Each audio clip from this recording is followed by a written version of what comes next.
So I was asked by a fellow Flosstuber to do this, so I am one half of the Witchy Stitchers. It's Morgan. I'm thing 2 of the gang. So I'm going to be dyeing some fabric for Winter Quaker. As you guys know, in the last video I mentioned that I was having troubles dyeing the right size of fabric. I'd get the right size and then it'd ravel out too much. So then it was too small, of course. So what I'm doing today is I actually have the right size piece. Mom did what we consider serging. She just did a stitch around the edge for me. And then I have the extra crap on the side. And I have my salt, my ice, and all my dye. Now I got this idea from Debbie from Creatively Yours, who got her idea from another Flosstuber. So technically, this isn't even my creation. This is an idea stolen from another person, that I have adapted into what you guys see on our videos. So what I'm going to do is I'm going to take my ice and I'm going to put some in the bottom, and then I'm going to pack this little baby all the way into here. And it will fit. I promise it will fit. I have done it before. And if it doesn't, I'll do a pickle jar dye. It works. So I'm going to pack this in there for you guys, and then we will be right back. Alright, so I've got all the fabric, and so I did have to go out and get my pickle jar. So it's all stuffed in there, nice and happy. I have 2 trays of ice in here. So what I'm going to do now is I'm going to take my salt, which is basically our setting agent, and I'm going to give some salt into here. I don't measure anything. And then I'm going to take my blue dye, which is Brit dye, that I got from Hobby Lobby. In America we have Brit dye. In other countries I think you guys have Dye More or Dialon, I'm not sure. Debbie from Creatively Yours talked about another one that she uses, but this is what we use here. So once I can open it, I don't have nails right now. There we go. So I'm going to pour what I think is enough, which is going to probably consist of the whole bottle, which it did. So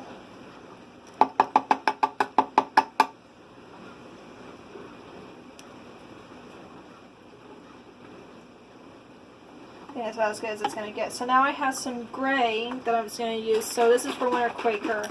And I'm using this to represent Colorado winters, which are very dull. We have pretty winters here, and it's very beautiful with the trees and such. But it's a very dull winter sometimes. And sometimes you get more of a black and gray than you do a blue color, which a lot of winters have in different areas. So I use a splash of black and a splash of gray. So true black, Brit dye, which this one's from Joann's, and this one also, charcoal gray. So now that I have everything in here, I've got my ice, I've got my salt, and I've got my dye, I'm going to put my lid on once I reach it. So I've got my pickle jar lid, I'm going to put it on, and I will tip it around and swish all my dye in. And I am going to let it set for however long I think it needs to sit. I like my fabrics a little bit darker so that when they wash they don't fade as bad. So I will come back to you after it's done. I am back, so obviously there's still some ice left in here, but I mean, it's okay. The dye process is done. So I am going to be pulling this out, and I'm not going to show you guys that part because it's messy and I get water all over the place.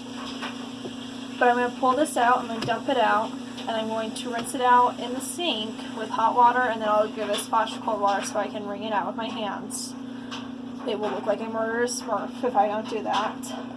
And then I'm going to take some paper towels, and I'm going to lay them down here on the counter, and I'm going to basically pat the fabric so that the dye stays longer.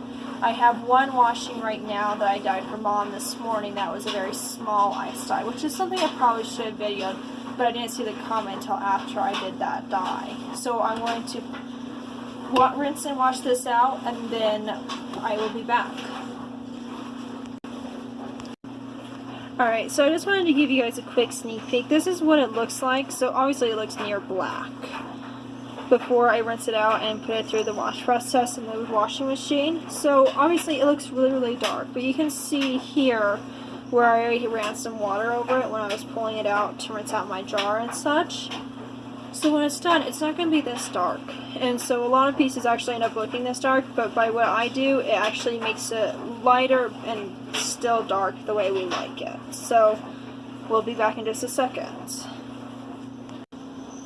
Alright, so it is done being rinsed out, and now it's placed out to dry. Now, yes, it is very dark. And there's a cookie crumb on there. It is very, very dark, but I can promise you it's going to lighten up. So what's going to happen now, I'm going to let it dry, and when my other two pieces are done, I will wash this one, and then I will post a final picture at the end of this entire video for you to be able to see. So obviously the process of cleaning it you guys didn't get to see. But basically what I did is I pulled it out of my jar, I rinsed it out with hot water, I sprayed it, we have a spray nozzle on our sink, so I was able to pressure wash it pretty much. And then I run it out by hand, and then I placed it down on here. So obviously this is a huge piece. This is 14 count, it's for Winter Quaker.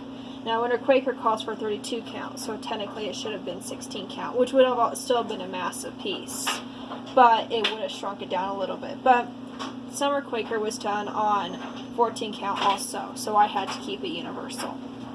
So I'm going to place paper towels on top of this, and then I am going to wash it, and I'll show you the finished product at the end of the video.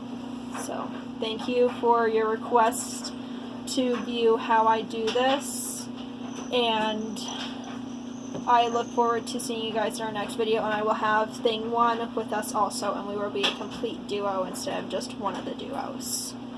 So have a good day, be well, be safe, and please, if anything else, be kind. Have a good day, guys.